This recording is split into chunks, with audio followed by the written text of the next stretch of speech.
जय श्री राधे कृष्णा, राधे राधे।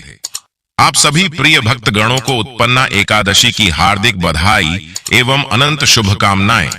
प्रिय भक्त गणों, आज की इस महत्वपूर्ण वीडियो में हम उत्पन्ना एकादशी के बारे में बात करेंगे।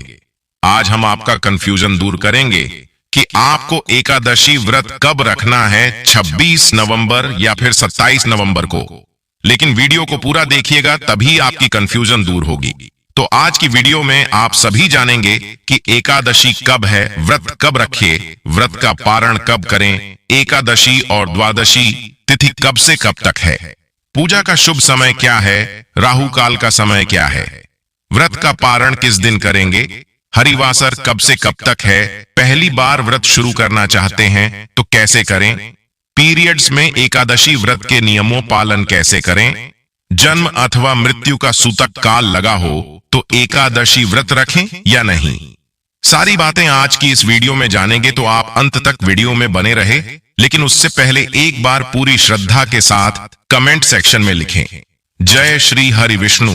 भगवान हरि की कृपा आप पर सदैव बनी रहेगी। और वीडियो को लाइक करके हिंदू रिलीजियस टेल्स चैनल को सब्सक्राइब अवश्य कर लीजिए। प्रिय भक्तगणों, एकादशी व्रत हिंदू धर्म में अत्यंत महत्वपूर्ण व्रतों में से एक है। यह व्रत भगवान विष्णु की आराधना और उपासना के लिए रखा जाता है। एकादशी व्रत हर माह में 2 बार आता है, एक शुक्ल पक्ष में और एक कृष्ण पक्ष में। सभी एकादशियों का अपना अपना महत्व होता है, लेकिन मार्गशीर्ष यानी कि अगहन मास की एकादशी अपने आप में बहुत बड़ी विशेष एकादशी होती है, क्योंकि इस दिन ही, आज के दिन ही एकादशी का प्राकट्य हुआ था। यानी कि एकादशी माता का आज के दिन ही आविर्भाव हुआ था। माना जाता है कि यदि कोई भक्त आज के दिन से एकादशी शुरू करता है तो उसको बहुत अधिक शुभ फलों की प्राप्ति होती है।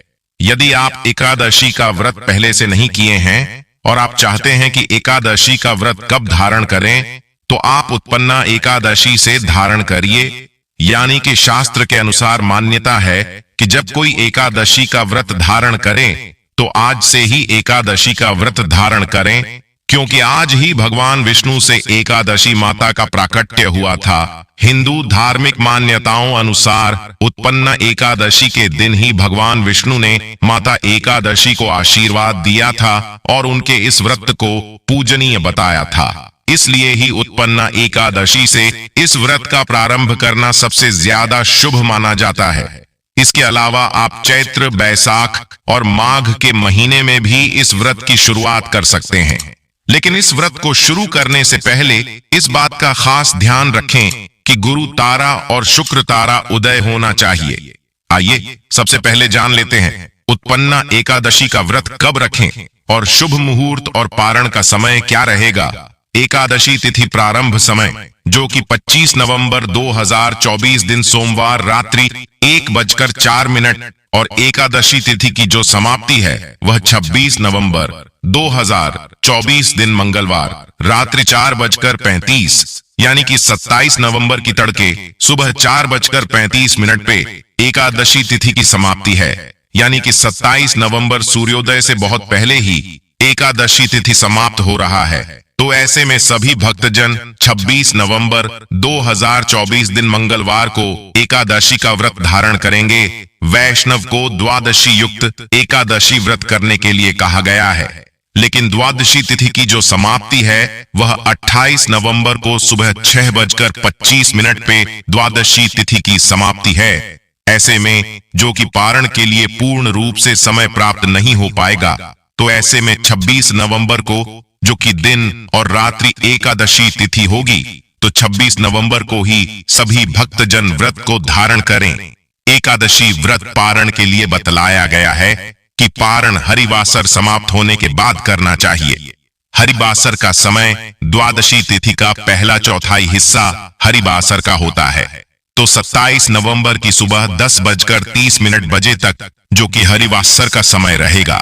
तो पारण के लिए जो समय है वह समय 27 नवंबर 2024 बुधवार के दिन व्रत का पारण दोपहर 1:15 से दोपहर 3:20 तक व्रत का पारण किया जाएगा। उत्पन्ना एकादशी व्रत का पारण गौमूत्र से व्रत का पारण है। यह संभव न हो तो आप जलफल या तुलसी दल से व्रत का पारण करें। एकादशी तिथि के दिन सूर्योदय का जो समय है वह समय सुबह 6:24 और सूर्यास्त शाम 5:08 होगा। एकादशी के दिन ब्रह्म मुहूर्त का समय सुबह 5:05 से सुबह 5:59 तक होगा। 26 नवंबर को राहु काल का जो समय होगा वह समय दोपहर 2:26 से दोपहर 3:46 तक और 27 नवंबर को राहु काल का समय सुबह 11:45 से दोपहर 1:06 तक होगा। राहु काल समय के दौरान कोई भी शुभ कार्य या नया कार्य नहीं करना चाहिए, इस बात का ध्यान रखें। नक्षत्र जो कि हस्त नक्षत्र अगले दिन सुबह 4:35 तक होगा। उसके बाद चित्रा नक्षत्र होगा। योग जो कि प्रीति योग होगा 26 नवंबर को दोपहर 2:14 तक। उसके बाद आयुष्मान योग होगा 26 नवंबर को, जो कि द्विपुष्कर योग भी बन रहा है, जो सुबह 4:35 से शुरू होकर के अगले दिन सुबह 6:54 तक द्विपुष्कर योग होगा, जो कि इस बार बड़ा ही अच्छा संयोग बन रहा है। अब चलिए बात कर लेते हैं कि एकादशी व्रत का नियम क्या है। तो सर्वप्रथम जान लीजिए, आप 26 नवंबर को व्रत धारण करेंगे तो आप 25 नवंबर से 10वीं के नियम का पालन करेंगे। 10वीं के नियम क्या है? सर्वप्रथम आपको करना है यह है कि आप सुबह सवेरे जल्दी जाएं, क्योंकि एकादशी असल में एक दिन का व्रत होता ही नहीं है। एकादशी तो 3 दिनों का महाव्रत होता है। इस व्रत को करने में थोड़ी मेहनत ज्यादा लगती है, लेकिन यह व्रत राज है। यह जीवन से तो कष्ट खत्म करता ही है, मृत्यु के बाद भी बहुत बड़े पुण्य फलों को देने वाला है। तो करना यह है प्रिय भक्तगणों की आपको एकादशी में 10वीं तिथि को जो व्रतधारी है उनको 10वीं तिथि को जल्दी जागना है। जल्दी जागने के बाद आप अपने जो भी दैनिक कार्य वगैरह है कर लीजिए। कुछ भक्त 10वीं तिथि को भी चावल नहीं खाते हैं। आपकी इच्छा हो तो पूरे दिन न खाइए, नहीं तो शाम का जो पूजन होता है उस 10वीं में चावल नहीं खाया जाता है। बाकी सूर्यास्त होने से पहले आपको 10वीं तिथि में यदि व्रत रख रहे हैं तो खाना खा लेना है। रात को आपको फल, दूध, जल यह सब खा लेना है। अनाज बस सूर्यास्त होने से पहले जो लोग व्रत रखते हैं उनको खा लेना है। इसके बाद प्रिय भक्तगणों, अब आपको अगली सुबह का इंतजार करना है। अगली सुबह अब आप अपने एकादशी व्रत का पारण करेंगे। पहली बार भी करना चाहते हैं या फिर आप पहले से करते आए हैं तो आपको यही नियम पालन करना होगा। दोस्तों, अगले दिन हम एकादशी व्रत का संकल्प लेंगे। तो एकादशी की जो सुबह होगी, आप सुबह से पहले यानी सूर्योदय से पहले जाग जाएंगे। अपने दांतों को दातुन से साफ करिएगा। दातुन से साफ करने के बाद सर्वप्रथम जो है दातुन से साफ करने के बाद सर्वप्रथम जो है वह नहा धोकर के सबसे पहले सूर्य नारायण को अर्घ्य दिया जाएगा। उसके बाद जो भी आप घर में तुलसी हैं, तुलसी के पास आप दीप, अगर अंधेरे पूजा करें तो दीपक वगैरह जला दीजिएगा। जल मत चढ़ाइए। वहीं पर यदि तुलसी की जड़ में आपने शालिग्राम रखा है तो शालिग्राम जी को तुलसी की जड़ में ही स्नान वगैरह करा करके उनको भोग लगाया जाता है। लेकिन आप यदि इस तरह से तुलसी जी की पूजा कर रहे हैं तो आज जल और भोग दोनों ही लगाएंगे। भगवान विष्णु के भोग के लिए अगर आपने पत्ते पहले से तोड़े हैं तो बहुत अच्छी बात है, नहीं तो तुलसी की पत्तियां अगर सूख कर गिरी है तो उनको धो करके भी भगवान विष्णु के भोग के लिए आज की पत्तियों का इंतजाम आप कर सकते हैं। लेकिन यह ध्यान रहे कि आज के दिन आप तुलसी जी को तोड़ेंगे नहीं, किसी भी तरह से उनसे छेड़छाड़ नहीं करेंगे, तो यह काम हो गया। उसके बाद हम घर में भगवान विष्णु की पूजा करेंगे। कैसे पूजा करेंगे? अब देखिए, एकादशी माता का प्राकट्य हुआ है तो आज आप चावल नहीं खाएंगे।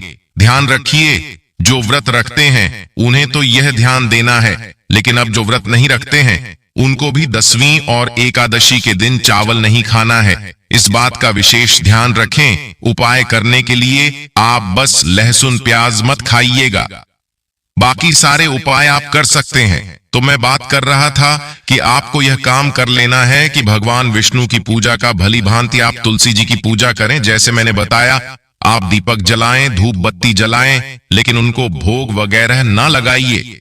उसके बाद लड्डू गोपाल जी, शालिग्राम जी जो भी स्वरूप है, उनकी विधिवत पूजा करेंगे। पूजा में सभी जानते हैं जल से स्नान कराएं। सर्दियों का मौसम चल रहा है, थोड़ा सा गर्म पानी से लड्डू गोपाल शालिग्राम जी को थोड़ा सा गुनगुना करके जल से नहला देते हैं तो ठीक है, और नहीं तो ताजा जल, जिनके घर ताजे जल निकलने की व्यवस्था जैसे कि मोटर वगैरह है या फिर नल वगैरह है जिससे ताजा जल आता है, तो उनके लिए कोई दिक्कत नहीं है। ताजा जल भरा है तो उससे भगवान को स्नान कराइए। स्नान कराने के बाद अब आपको भगवान को विधिवत चंदन लगाना है, फूलों की माला पहनाना है, इत्र लगाना है। जो भी जितनी आपकी व्यवस्था है, जितनी आपकी क्षमता है, उसके अनुसार भगवान की पूजा करें। भोग लगाए हैं, भोग लगाने के बाद आप बैठ करके भगवान विष्णु का सबसे महामंत्र है ओम नमो भगवते वासुदेवाय नमः, इस मंत्र का जाप करिए। ध्यान रहे एकादशी के दिन माता लक्ष्मी की भी आराधना होती है। अब पूजा वगैरह आपको विधिवत कर लेना है। एकादशी के नियमों का पालन जो है वह आपको ध्यान रखना है कि एकादशी व्रत करने वाले को अनाज नहीं खाना चाहिए, नमक का त्याग करना चाहिए, सरसों का तेल वगैरह नहीं खाना चाहिए। आपको खाना है फल फूल दूध चाय वगैरह, जो भी आप खाना चाहे, मतलब सब फलाहार ही खाएं। उसके बाद आपको रात को आप चाहे तो भगवान विष्णु का भजन कीर्तन करें, 12 बजे के बाद सोएं, तो यह सब हमारी अपनी क्षमता है, इस तरह से आपको करना है। अब हम बात कर लेते हैं पारण की। अब पारण में क्या और कैसे करना है, पारण का शुभ और सही मुहूर्त क्या है, तो इस दिन पारण 27 नवंबर को दोपहर 1:15 से 3:20 के बीच किया जा सकता है। आप इस समय पर पारण कर लीजिएगा। एकादशी के व्रत को समाप्त करने को पारण कहते हैं। एकादशी व्रत के अगले दिन सूर्योदय के बाद पारण किया जाता है। एकादशी व्रत का पारण द्वादशी तिथि समाप्त होने से पहले करना अति आवश्यक है। यदि द्वादशी तिथि सूर्योदय से पहले समाप्त हो गई हो तो एकादशी व्रत का पारण सूर्योदय के बाद ही होता है। द्वादशी तिथि के भीतर पारण न करना पाप करने के समान होता है। एकादशी व्रत का पारण हरिवासर के दौरान भी नहीं करना चाहिए। 27वां नवंबर को पारण तिथि के दिन हरिवासर समाप्त होने का समय सुबह 10:30 तक है। जो श्रद्धालु व्रत कर रहे हैं उन्हें व्रत तोड़ने से पहले हरिवासर समाप्त होने की प्रतीक्षा करनी चाहिए। हरिवासर द्वादशी तिथि की पहली 1/4 अवधि है। व्रत तोड़ने के लिए सबसे उपयुक्त समय प्रातः काल होता है। व्रत करने वाले श्रद्धालुओं को मध्याह्न के दौरान व्रत तोड़ने से बचना चाहिए। कुछ कारणों की वजह से अगर कोई प्रातःकाल पारण करने में सक्षम नहीं है तो उसे मध्याह्न के बाद पारण करना चाहिए। कभी कभी एकादशी व्रत लगातार 2 दिनों के लिए हो जाता है।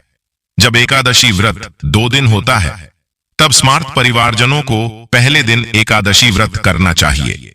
दूसरे दिन वाली एकादशी को दूजी एकादशी कहते हैं। सन्यासियों, विधवाओं और मोक्ष प्राप्ति के इच्छुक श्रद्धालुओं को दूजी एकादशी के दिन व्रत करना चाहिए। जब जब एकादशी व्रत 2 दिन होता है तब तब दूजी एकादशी और वैष्णव एकादशी एक ही दिन होती हैं। भगवान विष्णु का प्यार और स्नेह के इच्छुक परम भक्तों को दोनों दिन एकादशी व्रत करने की सलाह दी जाती है। एकादशी की पूजा के बाद दान करना शुभ माना जाता है। इस दिन सच्चे मन से अन्न, मिठाई, फल और धन का दान करें। मान्यता है कि इन चीजों का दान करने से पैसों की कमी का सामना नहीं करना पड़ता है। एकादशी के दिन पीले रंग के वस्त्र का दान करना शुभ माना जाता है, क्योंकि विष्णु जी को पीला रंग प्रिय है। ऐसा करने से श्री हरि प्रसन्न होते हैं। लेकिन इस दिन चावल और आटा को दान करना इस दिन निषेध है। ये दोनों चावल और आटा और अगले दिन द्वादशी के दिन दान करना चाहिए, एकादशी के दिन। यदि आपके घर परिवार में जन्म अथवा मृत्यु का सूतक लग जाता है तो ऐसी परिस्थिति में आप एकादशी व्रत तो अवश्य करें। सभी नियमों का भी पालन करें, लेकिन आपको भगवान का स्पर्श या पूजन अर्चन नहीं करना चाहिए। अगले दिन जब आप व्रत का पारणा करते हैं तो सूतक की अवस्था में जल या तुलसी पत्र या फल या फलाहारी वस्तु से व्रत का पारणा कर सकते हैं। यदि आप यात्रा में हैं या कहीं बाहर है और पूजा पाठ या पारणा की व्यवस्था नहीं हो पा रही है, तो आंख बंद करके मानसिक रूप से मन में सभी वस्तु का, सभी विधि का ध्यान करते हुए यदि आप एकादशी व्रत करेंगे तो आपको एकादशी पूजा का, व्रत का पूरा पुण्य प्राप्त होगा। क्योंकि हमारे धर्म ग्रंथों और पुराणों में मानसिक पूजा का भी विधान बताया गया है। और इसी तरह यदि कोई माताएं बहनें मासिक धर्म पीरियड की अवस्था में रहती हैं, तो ऐसी अवस्था में भी उनको व्रत करना चाहिए। व्रत के नियमों का भी पालन करना चाहिए, लेकिन उनको भगवान का स्पर्श या पूजन अर्चन नहीं करना चाहिए। साथ ही जो माताएं बहनें गर्भावस्था में हैं, गर्भवती हैं, तो उनको अपने बालक का, अपने शिशु का, गर्भस्थ बच्चे का ध्यान रखते हुए ही एकादशी व्रत करना चाहिए। अच्छी प्रकार से फलाहार करके वह व्रत कर सकती हैं। लेकिन कोई भी इस दिन गलत काम ना करे, किसी भी प्रकार का पाप कर्म बिल्कुल ना करे। सभी तरह से आपको अच्छे मन से, पवित्र अवस्था से एकादशी व्रत का नियम, विधि विधान से पालन करके ही करना चाहिए। अगर जाने अनजाने में आपसे कोई त्रुटि हो जाती है, गलती हो जाती है, तो प्रभु से आप क्षमा याचना अवश्य कर लीजिएगा। प्रभुत्व कृपा निदान है, दयालु है, आपको क्षमादान अवश्य ही प्रदान करेंगे। भक्तगणों, यह थी उत्पन्ना एकादशी से संबंधित महत्वपूर्ण जानकारियां। उम्मीद करता हूं आप सभी को समझ और बहुत पसंद आई होगी। वीडियो को लाइक और शेयर अवश्य करिए। हिंदू रिलीजियस टेल्स चैनल को सब्सक्राइब करके बेल आइकन अवश्य ही दबाइए। मिलता हूं आपसे अगली वीडियो में, तब तक के लिए नमस्कार। जय श्री राम, हर हर महादेव।